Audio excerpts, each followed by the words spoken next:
क्या वो इसराइल में बच्चों को इस्लाम मुखालिफ तालीम देते हैं? क्या यहूदी दीगर लोगों को दूसरे दर्जे का इंसान समझते हैं? रॉकेट पर रॉकेट फायर हुए। थोड़ी देर बाद हमला रुक गया। लोग अपनी पनाहगाहों से निकले और सब घरों की तरफ भागे। आप यकीन नहीं करेंगे कि वो कैसे भाग रहे थे, जैसे अल्लाह ने सूर फूंक दिया हो। तुम कत्ल ना करना, ये तमाम यहूदियों के लिए हुक्म है।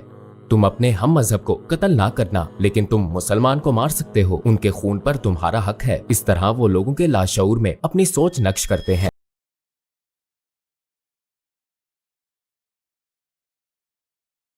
शकूक थे। इस्लाम कबूल करने से पहले मेरे जहन में कोई मजहब नहीं था। मैं एक और तरीके से बताता हूँ। ये थोड़ा मज़ाक़ खेज बात हो सकती है, लेकिन मैं जब भी अपने घर से निकलता तो कहता, इन नंबरों को गिनो। मैंने एक रस्म बना ली थी, 7 नंबर दबाएं। मुख्तलिफ रस्मात। मैंने दूसरे खुदा अपना लिए थे। इंसान को फितरी तौर पर एक खुदा या सरप्रस्त की जरूरत होती है। चूंकि मुझे मालूम नहीं था कि इस्लाम क्या है, मैं किसी तरह खुद को बचाना चाहता था। किसी ने आयतुल कुर्सी की तिलावत की और मैंने आयात की तादाद गिनी। वक्त के साथ साथ मुझे कुछ ऐसा याद आता है। मेरी याददाश्त बहुत मुबहिम है। मुझे मजहब में ज्यादा दिलचस्पी नहीं थी। मेरा मतलब है, मैं कॉलेज में था, 20 या 21 साल का था। हम अपने वालिद की गाड़ी में घर जा रहे थे। उस वक्त हम अजरबैजान में थे। रेडियो पर एक आदमी था, खुमैनी नाम का इमाम। वो किसी बारे में बात कर रहा था। मैंने पूछा, डैड क्या ये नबी है? मेरे वालिद ने हंसते हुए कहा, कैसा नबी? ये उसका साया भी नहीं हो सकता। ये नबी नहीं है, ये इमाम वगैरह है। तब मैंने सोचा, नबी क्या होता है? कोई नबी कैसे बन सकता है? मैंने इससे आगे नहीं सोचा और जवाब तलाश नहीं किया। मेरा मतलब है कि मैं भूल गया, लेकिन फिर भी मैं इस बात को मुकम्मल तौर पर कभी नहीं भूला। जब मैंने ये सवाल दोबारा पूछा, तब मैं 26 साल का था। मैं उसी जगह पर था। मेरी जिंदगी में मजहब से मुतल्लिक कुछ नहीं था, ना यहूदियत ना ईसाइयत। मैं कहूंगा मैं यहूदी हूँ अगर ये मेरे लिए अच्छा है। मैं कहूंगा अल्हम्दुलिल्लाह मैं मुसलमान हूँ, लेकिन मुझे अल्हम्दुलिल्लाह मैं मुसलमान हूँ के अलावा इस्लाम के बारे में कोई इल्म नहीं था। जब आप कलमा शहादत पढ़ने के बाद मुसलमान हुए तो आपको कैसा महसूस हुआ? अस्सलामुअलैकुम भाइयों और बहनों, हमने देखा है कि हमारे 80% नाजरीन बाशुमूल इस वीडियो के ने हमारे चैनल को सब्सक्राइब नहीं किया है। जैसा कि आप जानते हैं, हम एक गैर मुनाफा बख्श तंजीम है और हमने अपनी वीडियोस पर एड्स बंद रखी हैं। लिहाजा हम सिर्फ इसलिए कह रहे हैं ताकि सच्चाई को फैलाया जाए। ये एक छोटा सा अमल लग एक साथ चलें अब्दियत की तरफ। जब आप कलमा शहादत पढ़ने के बाद मुसलमान हुए तो आपको कैसा महसूस हुआ? मैं जज्बात से भरपूर था। मैं कलमा शहादत पढ़ने से पहले ही मजहब पर तहकीक करके मुसलमान हो चुका था। मेरा मतलब है कि किसी ने मुझे कलमा पढ़ने के लिए नहीं कहा था। मैं आपको बता सकता हूँ, किसी ने मुझे अशहदु अल्ला इलाहा इल्लल्लाहु व अशहदु अन्ना मुहम्मदन अब्दुहु व रसूलुहु कहने पर मजबूर नहीं किया था। जब मैंने मजहब का मुतालिया किया तो मालूम हुआ कि मैंने कलमा पढ़ा है। जब मैंने हकीकत में कलमा पढ़ा तो ये जानते हुए पढ़ा कि इसका मतलब क्या है, क्योंकि मेरे पास अपने ईमान की बुनियाद के तौर पर तमाम इल्म मौजूद था। मुझे हराम चीजों, सय्यार, ईमान, इबादत की बुनियादी बातों, कुरान, तफसीर, सब चीजों के बारे में इल्म था। मैंने ये इल्म सालों में हासिल नहीं किया। ये मैंने गहरी दिलचस्पी और तहकीक से 6 से 7 माह में हासिल किया है। चूंकि बुनियाद में पहले ही रख चुका था, इसलिए जब मैंने कलमा पढ़ा तो मैं बहुत खुश और मसरूर था। क्या यहूदी दूसरे लोगों को कमतर समझते हैं? सेहोनी इसी तरह देखते हैं। ज्यादातर इसका ताल्लुक सेहोनियत से है। वो कहते हैं, कोई भी शख्स जो यहूदियत के अलावा किसी भी मजहब का पैरोकार है, उसे हमारी खिदमत के लिए बनाया गया है। उन्हें कत्ल करना, उन पर जुल्म करना हमारे लिए एक अच्छा अमल है और बाइसे सवाब भी है। मैं आपको एक मिसाल देता हूँ। 2 साल कबल ईद उल फितर के मौका पर गजा इसराइल में कत्लेआम हुआ था, जिसमें फलस्तीनियों को कत्ल किया गया था। एक टीवी चैनल पर राइट विंग के इंतहा पसंद की शोहरत रखने वाला एक इसराइली कह रहा था, फलस्तीनी मुसलमानों को मारना गलत नहीं है और हमारे लिए गुनाह नहीं है। अब हमें उन्हें खत्म करने की जरूरत है ताकि कल को वो हमें परेशान न करें। अगर हम अब ऐसा करेंगे तो हमें गुनाह नहीं सवाब मिलेगा। इस बारे में पूछने वाला टीवी एंकर भी हैरान रह गया, जिसने कहा था कि ये सहियोनी है। आप मुसलमान कब हुए थे? आपने मुसलमान होने का फैसला कैसे किया? जिस्मानी और रूहानी तौर पर मुझे काफी मुश्किल वक्त देखना पड़ा। ये एक महफूज पनाहगाह है। ये मुझे हराम चीजों में नहीं मिली। हराम ने मुझे कुछ नहीं दिया।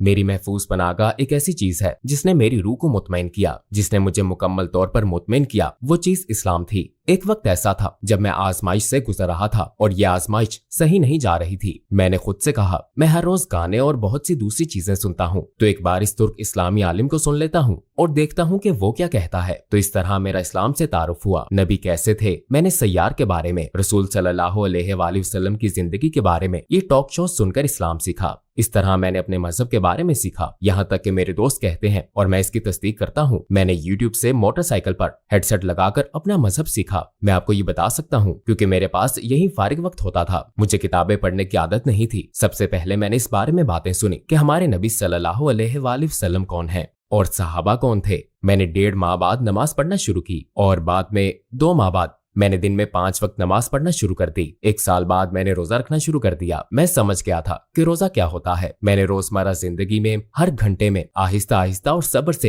अपनी सीखी हुई हर चीज पर अमल करना शुरू कर दिया। इस तरह मैंने इस्लाम को पाया। जब से मैं मुसलमान हुआ हूँ, मैं बहुत खुश, निडर और मजबूत महसूस करता हूँ। मुझ में एक एनर्जी आ गई है जो ये फराहम करता है। क्या वो इसराइल में बच्चों को इस्लाम मुखालिफ तालीम देते हैं?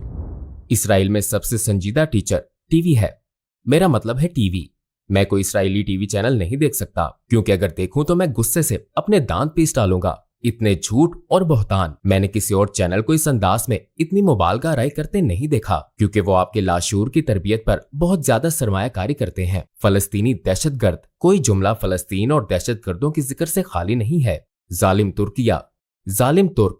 हालिया बरसों में तुर्किया के अलावा कोई भी इसराइल और उसके जुल्म के खिलाफ खड़ा नहीं हुआ, तो वो टीवी चैनल्स पर तुर्किया और इससे मुतल्लिक हर चीज को इस तरीके से पेश करते हैं। आपको लगता है कि जो भी बात करता है वो जेल जाता है, या जो कोई बात करता है उसे गोली मार दी जाती है। वो इन ख्यालात को लोगों के लाशऊर में बिठाने की कोशिश करते हैं, और यही कुछ इस्लाम के साथ भी। वो इस्लाम दुश्मनी को परवान चढ़ाते हैं। जब एक फलस्तीनी मुजाहिद अपने ही मुल्क के लिए लड़ता है तो वो दहशतगर्द बन जाता है, लेकिन अगर आप किसी बच्चे को गोली मारकर कत्ल करते हैं तो ये सहयोनियत है, आपने अपना मुल्क बचाया। वो लोगों के जहनों में ये ख्यालात डालते हैं। मीडिया के मैदान में मुसलमानों और खास तौर पर फलस्तीनी मुसलमानों के खिलाफ जंग जारी है। तौरात में 10 अहकामात हैं। तुम कत्ल ना करना, चोरी ना करना, तुम धोखा ना देना, तुम जिना ना करना, और इस तरह के 10 अहकामात हैं। वो ये सब तौरात में देखते हैं, लेकिन फिर कहते हैं तुम अपने हम मजहब को कत्ल ना करना। करप्शन, वो अभी करप्शन कर रहे हैं। तुम अपने हम मजहब को कत्ल ना करना, लेकिन तुम मुसलमान को कत्ल कर सकते हो, उसका खून तुम्हारा हक है। इस तरह वो इन ख्यालात को लोगों तक पहुंचाते हैं। यरूशलेम के बारे में इसराइल का मौकफ क्या है? ये मुसलमानों पर इतना जुल्म क्यों करते हैं? यरूशलेम इसराइल का सबसे अहम मसला है।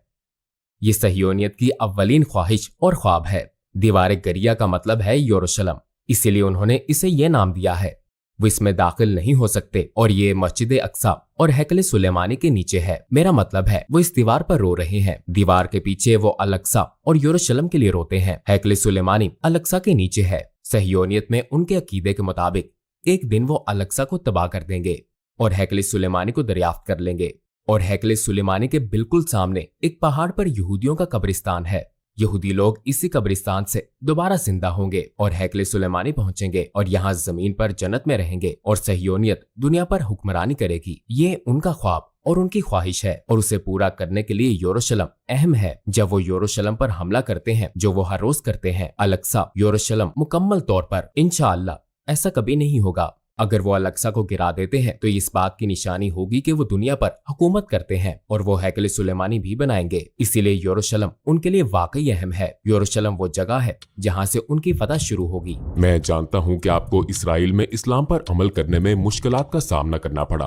फिर आप तुर्किया चले गए। आपने तुर्किया में कैसे एडजस्ट किया? क्या आप यहाँ बतौर मुसलमान रहने में आसानी महसूस करते हैं? जब मैं कहता हूँ कि मैंने अपना मजहब यूट्यूब से सीखा है, तो मेरा मतलब होता है उन स्कॉलर से जो यूट्यूब पर मेरे लिए काबिल भरोसा हैं। मोतबर सराय से जब मुझे असर अल सादा, आयशा रजी अल्लाह अन्हा, खतीजा रजी अल्लाह अन्हा और दीगर सहाबा रजी अल्लाह अन्हुम के बारे में मालूम हुआ, तो उनके बारे में जानने के बाद मैं तुर्किया में इस्लाम के बहुत आला मेयार की तोक़ो कर रहा था। जब मैं यहाँ आया तो मुझे बिलाशुबा एक धचका लगा। मैं ये ऐसे शख्स के तौर पर कह रहा हूँ जो इसराइल में रहा है। मैंने अपने आप से कहा, ये लोग सारे नहीं, इनमें से कुछ, इनमें और यहूदियों में क्या फर्क है? मेरा मतलब है ठीक है, अजान तो होती है, मैं भी सुनता हूँ, मगर मस्जिदें खाली हैं। मैं सड़कों पर चलता हूँ तो देखता हूँ कि कैफे भरे हुए हैं, इसराइल की तरह, बार्स भरे हुए हैं, बिल्कुल इसराइल की तरह। मैंने मवाजना किया है। बहुत सी चीजें हैं जो मुझे पसंद हैं, जिन पर मैं कहता हूँ अल्हम्दुलिल्लाह। आपकी बहुत सी फाउंडेशंस और इदारे हैं जो लोगों को अल्लाह और उसके जिक्र की तरफ बुलाते हैं। ये नेमत है। इसराइल में एक भी ऐसा इदारा नहीं है। एक मजहब, एक जैसी रवायात और रस्म और रवाज वाले लोगों के साथ रहना बहुत अच्छा लगता है। मुझे यहाँ कोई अजनबियत महसूस नहीं होती।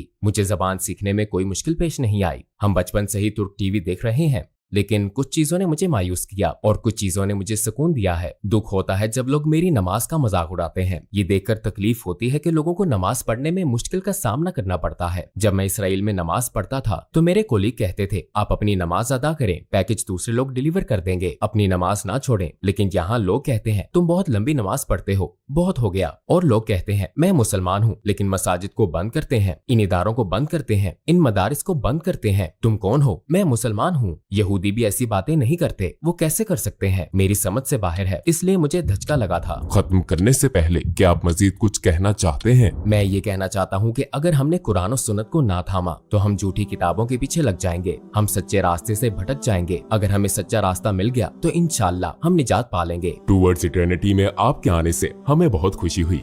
हमें खुशी है कि आपने सवालों के जवाब सच्चाई और ईमानदारी से दिए। आपने जो कुछ हमें बताया, आपका इखलास है। हमें यहाँ टूवर्ड्स इटर्निटी में आपके साथ